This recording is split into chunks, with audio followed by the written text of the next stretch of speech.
Welcome into On Texas Football. Time for the Bingham's Bourbon breakdown. Texas versus Mississippi State this weekend. We'll give you our predictions for the game, but we're also going to break down first Texas offense versus the Mississippi State defense, as well as the Bulldogs defense versus our offense versus that Texas defense, special teams, etc. I'm Bobby Burton, joined by Rod Babers and CJ Vogel. Guys, let's start it off. Rod B., the Texas offense, putrid performance against Kentucky. Can they rebound against Mississippi State?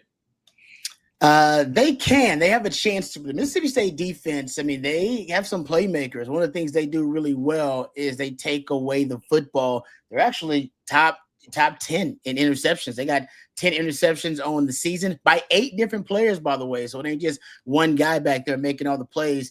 So they got some playmakers in the secondary. They're pretty good in terms of their opportunistic they are. I would say also something that stands out when you're looking at that Mississippi State defense.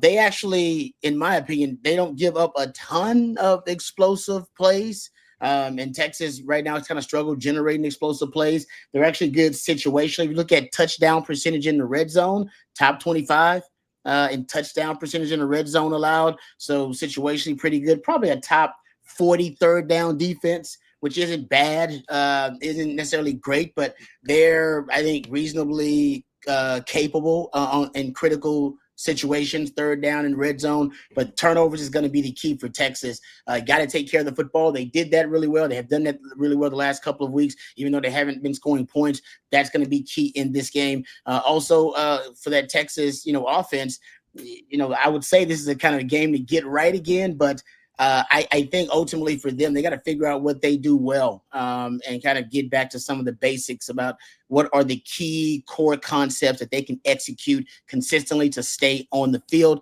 Sark said that we're going to notice there will be a noticeable difference in the offense this week. I can't wait to see what that noticeable difference is going to be because it's time for a major shift. I mean, they're at a crossroads at this point offensively, in my opinion. CJ Vogel also joined us. CJ, what are your thoughts about this Texas offense going up against Mississippi State? Yeah, I think it's kind of a last-ditch effort to see whether or not this Texas offense will give you anything. That performance against Kentucky, it was bleak, and you have another road test. And it's bleak. Time out. Bleak is a great word now. That's better than putrid. I came up with putrid. Bleak is much better, CJ. That's the journalism degree kicking in. But no, I mean, you're going on the road. It's going to be loud. The cowbells will be ringing. So what last kind of stand can these guys provide up front? And on top of that, I think Texas, more than anything, needs to find a way to win straight up, whether it's offensive line, whether it be one-on-ones on the outside. When Texas didn't use motion on Saturday against Kentucky, there were 30 instances out of the 55 snaps. They averaged 1.37 yards per play. That's just lining up and playing ball. That's pretty bad. No, it wasn't much better. It was around 5 yards in which they used plays with motion, but they have to win straight up, man on man, good on good. They haven't been able to do that recently, and this is kind of my last attempt at giving these guys the benefit of the doubt whenever they go on the road here. Yeah, I think you're onto something there. I mean, Sark has to be more creative, but also, look, I think they have to run inside more. I mean, they actually created some holes inside, and yet they tried to push everything to the outside, probably because who they had available at running back. A couple other stats and notes that I had. Mississippi State so far, just 10 sacks on the season. Their defense, just 10 sacks. But let's put that in context. Going into Kentucky going into last week's game, only had 5 sacks all season and then had 3 against the Longhorns. I think that teams are going to put man up the box, load up the box, go man on man outside, and try to light up Arch Manning. That's the MO right now. They'll run man coverage because Arch is doing really well against zone coverage, or not really well, good enough against zone coverage. But in man coverage, he's having problems locating receivers that are open and hitting them on the move. We'll see what all this means. Another note I had for y'all, 2 former Longhorns are in the rotation for Mississippi State that you'll notice on Saturday. That's Jere Bledsoe, interior defensive tackle, and Darian Gillette, a linebacker. Also, I would say that 3 of the top 4 tacklers for Mississippi State are safeties. They will play some 3 high kind of looks at times, which have given Texas some problems, but that also means more zone looks from Mississippi State. Rod, you have anything to add? You look like you wanted to add something there. You brought the ex-Longhorns. Don't forget about Brennan Thompson out there. Oh, yes. Yeah. He's on the other side, though. He's on the other side. Yeah, you're right. We'll get to that in a second, but yeah. Yeah. Hey, before we get to the Texas offense or to the Texas defense, I want to ask y'all, what kind of performance overall are you expecting from the Texas offense? Is low scoring in the teens or the 20s? What are y'all expecting here? A spurt in the 30s? What are we thinking? I'm thinking a teens performance. I am. And it's tough to say given that, you have a talented quarterback, you have some pieces, but I just don't trust that they'll connect. And I don't trust that there will be a running game again this weekend. And that's unfortunate to say, but I think what you mentioned, Bobby, teams, you don't need to play the 3 high anymore. Kentucky basically put 7 or 8 in the box every time and just said, hey, if you want to beat us, play man coverage. Beat us one-on-one. Texas wasn't able to do it. They loaded up the box, and there wasn't really anything Texas was able to do as a result.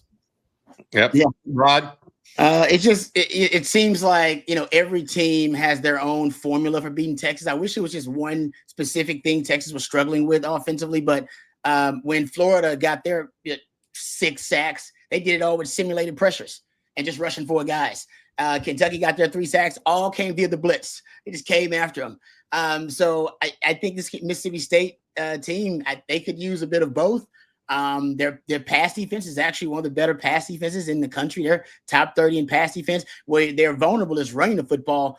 But if Texas can't run the football, as we know, the entire playbook seems to deteriorate on them.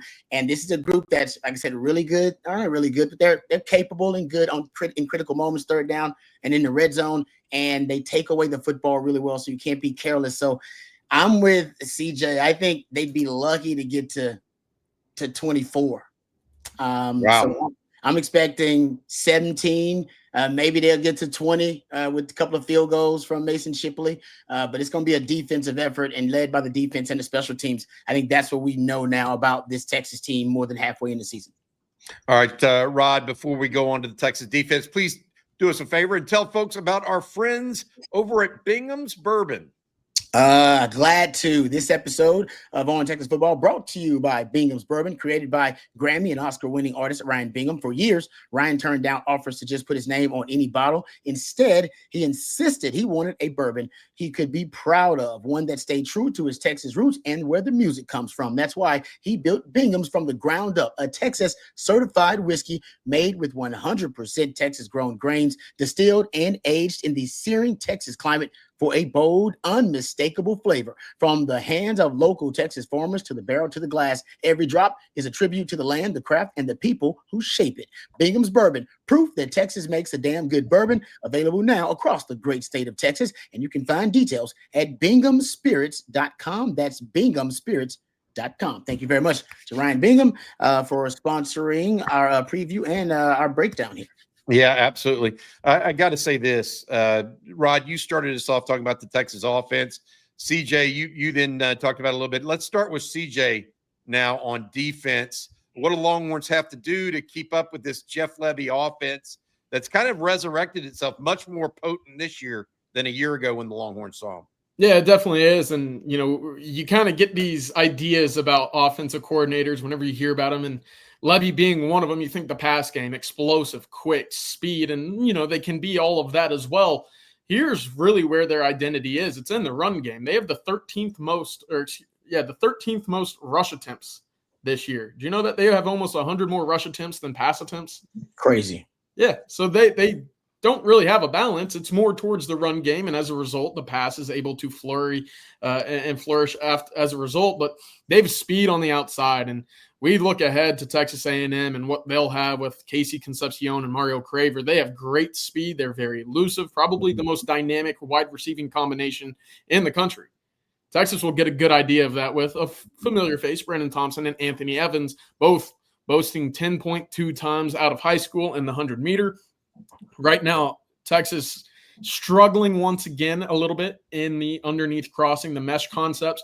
Look for Anthony Evans to be a guy that they utilize in exactly that. On top of that, look, you're going to see some go routes right now to Brandon Thompson. He averages about 19 yards per play or per reception. The other thing I wanted to mention in that run game specifically, Bothwell and Devon Booth, right now, both of them averaging not averaging. They have 25 missed tackles forced this year and 30 runs of 10 or more this year. They can get loose and beat you on the ground 100%. Yeah, Bothwell was out against Florida last week. Yeah. He was called day to day yesterday by Jeff Lebby. He's averaging 5.6 yards a carry. Devon Booth, who played against Texas last year, averaging 4.7 right now. Rod, what are your thoughts on this Texas defense? They came away really big time goal line stand. They got to be charged up about that against Kentucky. Do you think some of that momentum can carry over to this game here against Mississippi State? I definitely, this defense is confident right now. That's what they are, and they should be. They're statistically one of the elite defenses in college football. But I do think Mississippi State, if Bothwell plays, they have some assets that could be problematic. Just the big backs, as we know, if you want to be able to maintain possession, extend drives against Texas, helps to have big physical back that can get you 3-4 yards where there's really nothing there to get, right? And Florida had that big physical back. Even the way that Seth McGowan ran, even though he didn't run for a lot of yards against Texas, had that physical presence. Bothwell is that, I don't know, like 230 pounds. And they have that. If they have that element, then they have the element, or at least the ability to go downfield with some of those targets that CJ just mentioned that can get behind Texas DB. So I know they're going to attack Gilbo and Grayson Littleson because everybody has. So they're going after those two guys. And I agree with the crossing routes. That's something Florida did, some Kentucky did that worked. Remember last year, Mississippi State was able to maintain the football basically the entire first quarter of it, most of it, to start the game off with that type of mentality. They're going to play ball control, keep that Texas offense off the field, or limit possessions. And they're going to have the same game plan because Kentucky did it so well. And they don't have to worry about the scramble element with Blake Shapen like they did. Obviously, last week with Cutter Boley. So that's going to help the defense a little bit. But I do think he's a more sophisticated passer downfield and he's obviously more compatible and more acquainted with this system. So he's going to, and with Texas, by the way, because he's played Texas before, he's going to be able to make some plays within that system against Texas. And just because of some of the concepts that we've seen basically be presented successfully and utilized successfully against Texas in the last couple of weeks, Florida and Kentucky, there are some ways to get behind Texas DBs there too. Double moves, I think. The slot fade is another one. So I think you'll see them test those Texas DBs. They won't test Malik Muhammad, but they will go after Grayson Littleson and Jalen Gilbo. Boy, the speed outside and the pounding on the inside. Yep. That's the old, and Jeff Lebby is Art Briles' son-in-law. Let's be clear about that. And that's exactly what Art Briles did at Baylor. Pound you on the inside and throw deep on the outside and try to hit the big play. We'll see if that recipe still works. The thought process may be Texas, if they try to go with a light box and play deep, Mississippi State going to try to pound it. You bring guys up, safeties come up, all of a sudden they're going to try to throw over the top. We'll see what Pete Kwiatkowski has in store. I think one of the things that Texas fans will agree with is the crossing routes seem to be an issue again, more like they were in 2023. Is that because of lack of awareness from some linebackers or the corners, or what is that? Or is it the defensive alignment they're forced into, Rod, that you see? I think sometimes it's leverage with the DB. Not understanding proper leverage, kind of not understanding, the formation and how they're trying to attack them. I do think at times Texas is in man coverage. They're trying to play a little bit more man coverage, and best thing gets man coverage, the picks and the rub routes to get somebody free underneath. It's working really well, and it seems like Texas is going to some of those man coverage concepts on third down And that's when teams are getting in those critical moments. So I do think it's a little bit on the scheme because they're trying to play a little bit more man, but also on the guys when you got to understand leverage and understand levels. And when the offense is in a kind of a bunch formation or a formation where they got a guy motioning into a tight bunch or a stack, you got to understand exactly how they're trying to attack you. And I think that's probably the biggest issue. I think it's more on the players, in my opinion, than the scheme. Interesting. Okay. All right. Let's talk a little special teams, if you don't mind. Texas coming off 2 really good performances, actually, right? On special teams, not only against Oklahoma with Ryan Niblett's big return, but you could say that Texas won the game, not only because of defense last week, but the special teams, Ryan Niblett's 2 returns, Mason Shipley perfect from on 3 field goal attempts, 2 that were just money and in times you had to have it, as well as Jack Bomeister having 6 punts down inside the 20 in a single game. Jeff Lebby didn't talk much in his Monday press conference about the Texas Longhorns, but the one thing he did talk about was Texas special teams. Interesting that he singled that out. Is he just going to punt the ball out of bounds on Ryan Niblett? I certainly would think about doing that at this point. What do you think, CJ? Yeah, I think so. That's really been how Texas has been able to score 17 of their last 20 points. And, that's a tough pill to swallow as well. But why would you give Ryan Niblett in this punt return unit a chance to beat you? And, they don't have a great punter. He's pretty middle of the road, only about 43.6 yards per punt. That's in the 50s in terms of average. But I certainly would not chance it and have that ball in the hands of Ryan Niblett and this punt return team.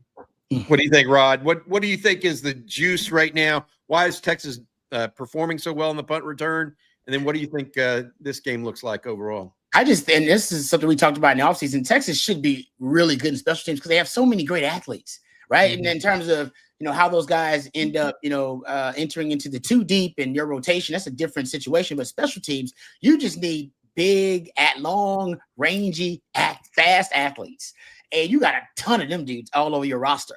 And I think that's what's helping ultimately is that I think you're just more athletic than everybody else on special teams right now. And that translates better than execution, precision, timing, experience, all those things you need on offense for your offense to be good and probably need on defense. Special teams, that's why they play freshmen on special teams. You don't need experience on special teams. Go out there and with reckless abandon and go make a damn play. Most of it's just effort. And Texas has great effort on special teams, and I think great experience on special teams right now. And I think their athleticism overall, the athletic profile, you can start to see it. They're just overwhelming teams on special teams. But give it up for Ryan Niblett. He's turned into a weapon for Texas. So I don't think they'll kick it to him. But they actually do have really good punt coverage. They haven't allowed an explosive punt return all season long. So they have good punt coverage, but why chance it? When Texas can't move the damn ball on offense, why would you try to give them an easy one on with a punt return? So I think Ryan Niblett's season might be over. I'm serious. That's a great compliment to him, but I think most people are like, nah, we're good. We're kicking that somewhere else. We're kicking it so high that you got to fair catch it, pretty much. I'm thinking Mark Stoops is agreeing with you right about now. Yes. He might have had a W otherwise. Yeah, exactly. Yeah. CJ, did you have something you wanted to add there? Yeah, last thing for me, Mississippi State does not return kickoffs. They are dead last right now in percentage of kickoffs that are returned. About 87% of kickoffs that are kicked to them end up in touchbacks or fair catches. So you see what Jeff Lebby wants to do, very much the same. Just get me the ball and let me work with my offense. Yeah. All right. Hey, guys, time for predictions. This one can go a number of different ways. For a variety of reasons. If you're just looking at the last game, you're thinking about how bleak the Texas offense was. You're also thinking about special teams and how good the Texas defense was in red zone situations. Mississippi State is coming off a narrow loss to Florida in the Swamp. I mean, they played Florida better than Texas did in the Swamp, frankly. They lost 23-21. They were in field goal range with less than 30 seconds to go when Blake Shapen threw a pick to a defensive lineman at Florida. They ended up losing 23-21. This game could go either way, in my opinion. This is not a blowout, unless one of the other team, unless something odd happens I see this as a nip and tuck unless somebody connects on big plays.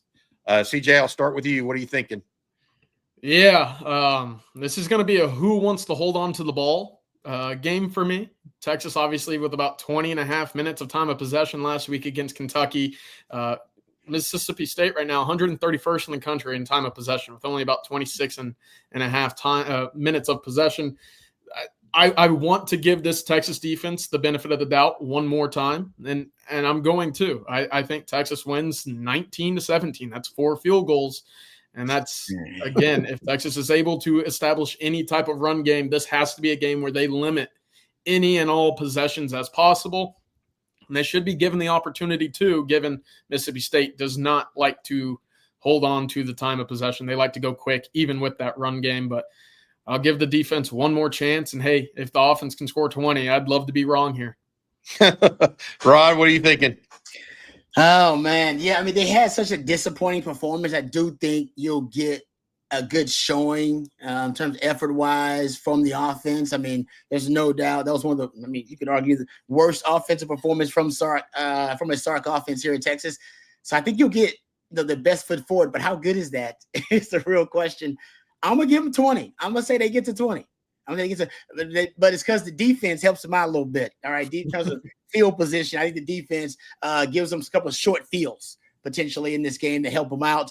So I'll go 20 for Texas. They do get to 20 offensively. And I think that Mississippi State offense is going to make a couple of plays downfield. I think they got the receivers too, especially if Bothwell plays. I do think that can be problematic for Texas. So I'll go 20-13 Texas. 24. Wow.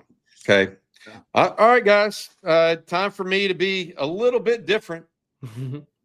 Don't you dare do it. Don't you do it, buddy. Yeah. I'm gonna do it, but in a different way than you think. I'm going 27-24 Texas. Okay. I think both teams are going to score. I think that the fact that Mississippi State goes fast kind of leans into what I think Sark's going to now counter with, given who he is as a coach.